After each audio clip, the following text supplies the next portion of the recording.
Hi friends, welcome to Priya சமையல். இன்றைக்கி ஒரு ரெசிபி வீடியோ தான் பார்க்க போகிறோம். பருப்பு போலி எப்படி செய்கிறதுன்னு பார்த்துடலாம். போலி செய்கிறதுக்கு கடலைப்பருப்பை குக்கரில் ஒரு 4 விசில் வேக வச்சு எடுத்து வச்சுருக்கேன். இதை மிக்சியில் ஒரு பல்ஸில் விட்டு ஒரு சுற்றி எடுத்து வச்சுருக்கேன். இதை ஒரு எண்ணெய் சட்டியில் போட்டு நல்லா ட்ரையாக வறுத்து எடுத்துக்கணும். தண்ணி இல்லாமல் இந்த அளவுக்கு வறுத்து எடுத்துட்டு அது கூடவே தேங்காயும் வறுத்து சேர்த்துக்கணும். தண்ணி இல்லாமல் இந்த அளவுக்கு வறுத்து எடுத்தால் தான் போலி கெட்டு போகாது.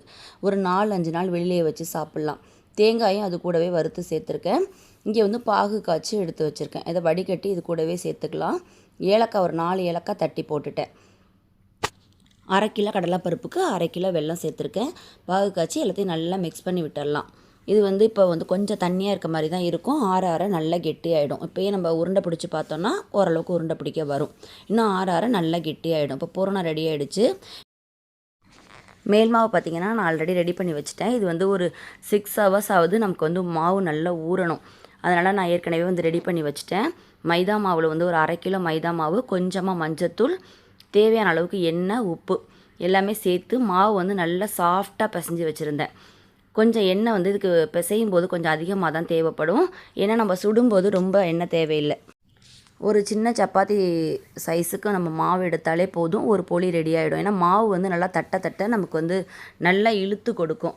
ஒரு சின்ன சைஸில் மாவு எடுத்துகிட்டு உள்ளே பூரணத்தை வச்சு ஸ்டஃப் பண்ணி ஃப்ளாட்டாக தட்டினோன்னா நமக்கு போலி ரெடி ஆகிடும். நான் இன்றைக்கி சில்வர் தட்டில் லைட்டாக எண்ணெய் அப்ளை பண்ணி நான் இன்றைக்கி போலி தட்டிகிட்ருக்கேன். நீங்கள் பிளாஸ்டிக் கவரில் இல்லைனா வாழை இலையில் கூட தட்டலாம். வாழை இலையில் தட்டினா அப்படியே டேரெக்டாக கூட நம்ம தோசைக்கல்லில் அப்படியே போட்டு எடுத்துக்கலாம்.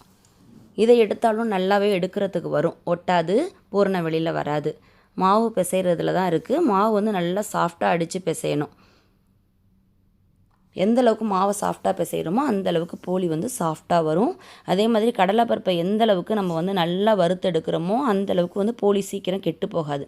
வெளியிலே வச்சு நம்ம சாப்பிட்லாம். நாங்கள் ஃப்ரிட்ஜிலலாம் வச்சு சாப்பிட மாட்டோம், வெளியில் வச்சு தான் சாப்பிடுவோம். இதில் ஒரு 1/2 ஸ்பூன் 1 ஸ்பூன் எண்ணெய் விட்டாலே போதும்.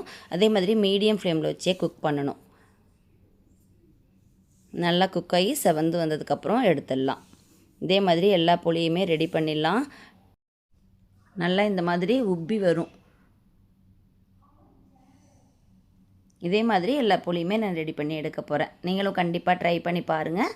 இந்த வீடியோ பிடிச்சிருந்தா நம்ம சேனலை சப்ஸ்கிரைப் பண்ணுங்கள். தேங்க்ஸ் ஃபார் வாட்சிங்.